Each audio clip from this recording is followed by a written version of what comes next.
This is a Pele Media podcast.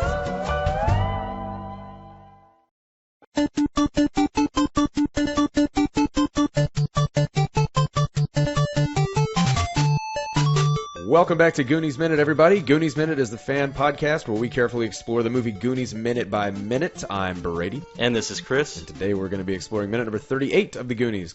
I am just plugging away. Just plugging away. Plugging away. Plugging away, yeah. Plugging away. I need some hair plugs. There, yeah, okay. I'm looking at it right now. Yeah, okay. Yeah. I could use some hair plugs, but you know what else I could use? What, getting into the minute. Come on, you don't enjoy this not so awkward opening banter that we always have? No, I absolutely do. You know, it's just I'm so straight-laced that I have to tell the truth in these banters all the time. So sometimes with a boring life like I have, that I can't make anything up. So I have to come up with what's really going on. That's right. Well, you did a hell of a job today. I'll tell you that. All right, plugging away. Plugging away. Let's get into the minute. Let's plug away in the minute. In the previous minute, we saw Brand and Andy continue to flirt outside while the rest of the gang made their way back into the restaurant. Mikey was telling them that they had to find the lowest point of the floor. As the minute ended, Brand had come into the restaurant to tell them that they were all going home. At minute 38, Steph and Andy begin to walk away from the restaurant. Steph steps on a rake, causing the handle to fly up right in their face. Stuck to the top of the handle is a rotting fish head. They both scream in horror and run back into the restaurant. As they make it over to Brand, Mikey flips on a light switch. All of the lights snap and go out, shooting sparks everywhere. As Andy tells Brand that the fish jumped out from the bushes and tried to kill them, Mikey pleads with Brand, urging him to let them continue the quest. Andy takes Brand's hand and asks if he would reconsider, and that she also is interested in going on the adventure. At that moment, Mikey, Mouth, Chunk, and Data run through the doorway and down the stairs. We then cut to the gang going down the stairs and into the dark, cave-like tunnel that Mikey had been in earlier. He tells them to be quiet. Suddenly, we hear the loud roar of the deformed man. Everyone jumps, and Steph says that she hopes that sound was Chunk's stomach.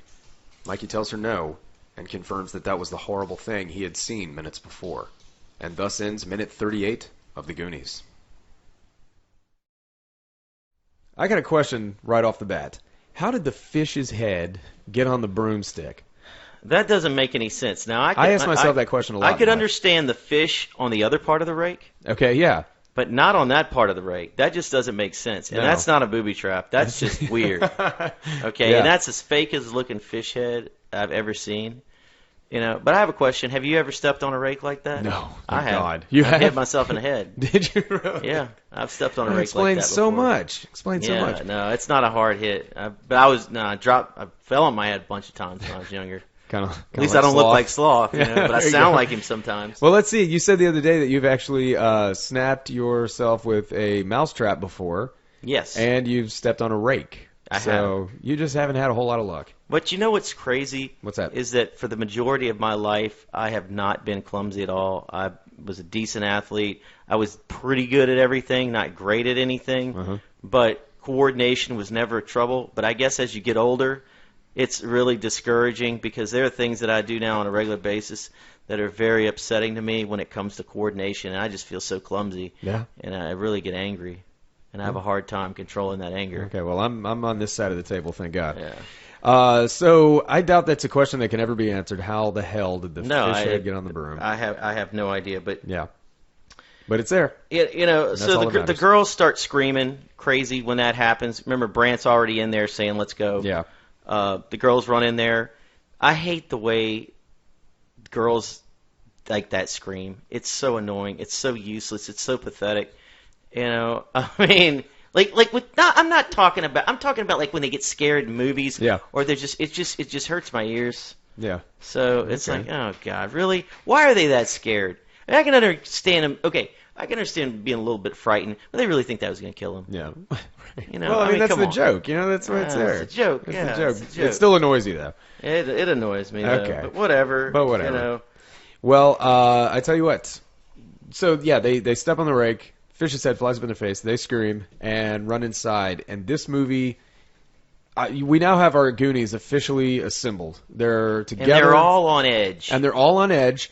So this adventure, I think, really takes off in this minute. In this minute right here, we finally have everybody in one place, and the everybody's on edge, and Who is it that turned on the light that made it I think blow it was up? Mikey. It was either Mikey or Mal. Yeah. And that even scares them even more. Yeah, exactly. You know.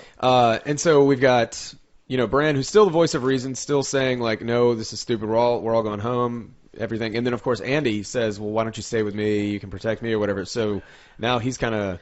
He just, let me tell you this guy is all talk. How many times is this guy going to say that he's going to take them home and he's not going to do it? He is looking for an identity. He is not quite an authority figure. He's partly Goonie, partly authority figure. He's in between. He doesn't know what to do. I don't know how I'd be in that situation either.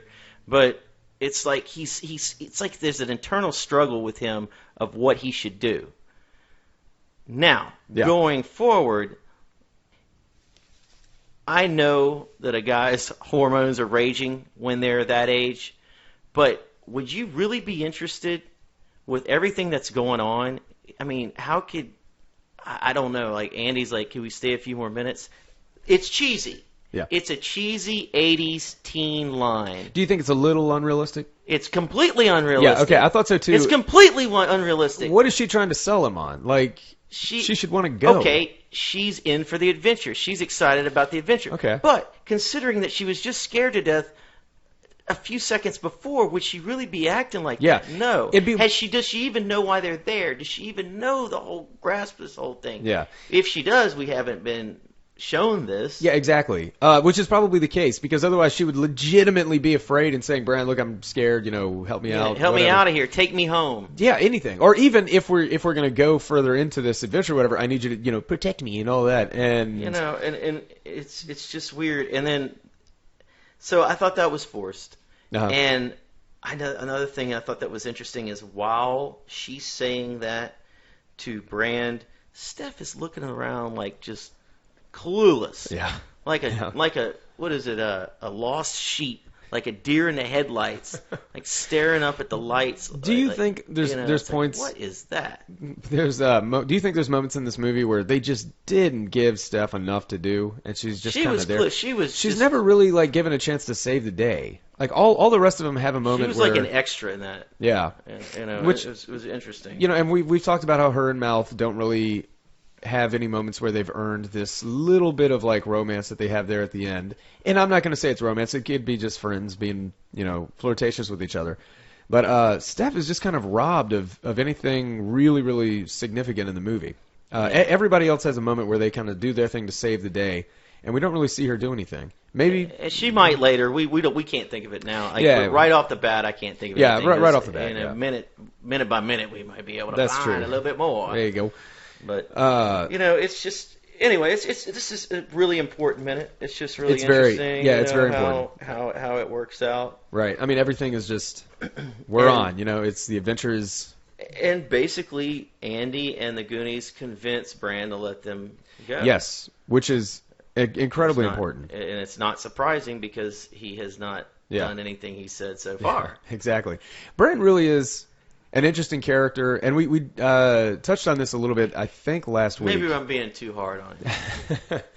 Well, no, I think we touched on this in a recent minute. And Josh Brolin's performance, it really comes through very well in the performance. No, but, he does. Yeah, he does but well. Bran he's just kind of lost in the sense that he's a little self-conscious, and he doesn't need to be. And I think it's because he's not Troy. And it's obvious that Andy's interested in him. Yeah, exactly. Okay, but he's not secure with himself. Exactly, because of the driver's thing, because of the bike he had to take. The fact that he's got to go search for his little brother. No cool teenager wants to be doing that, and all these things that really have him down. And it just kind of makes a guy who should have more confidence than Bran does. Right. He's just he's inconsistent with it. Yeah. But probably a lot of what 16, 17-year-old kids got to deal with a lot of that. It's very realistic, and realistic. It makes the character more interesting than just your hero, your good-looking hero who's there to save the day. There's not going to be any question of if he's going to save the day or not. You don't know. You don't know if this guy's going to be able to. And he is. If there's anybody who's going to be able to save the day, and this would be him. He's the older brother. He's strong. He's sensible and everything. So if it's uncertain if that guy is going to be able to do it, then we're all screwed, he's like, potentially. Andy, I'm going to swing my dick around. Yeah, exactly. No, but so after they agree to go for it, they start going downstairs and they want to go check out. Mikey wants to lead them to Sloth. And you hear that giant bear, that loud bear noise again, which is just so repulsive. Yeah. And then they slowly go towards him, and what Steph says, "Chunk, is that your stomach?" And that's where the minute ends. You're right. That's the end of this minute. So everybody, thank you so much for tuning in to minute 38. Tomorrow we're going to have minute number 39. So tune back in for that. And until then, this is Brady. And this is Chris. We're here to remind you that Goonies never say die.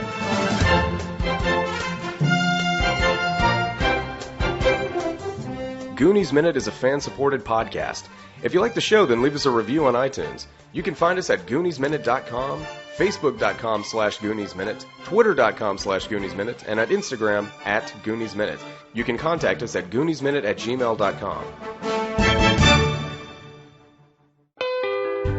You've been listening to a Pele Media podcast. For premium content and exclusive podcasts, visit us at patreon.com/Pele Media.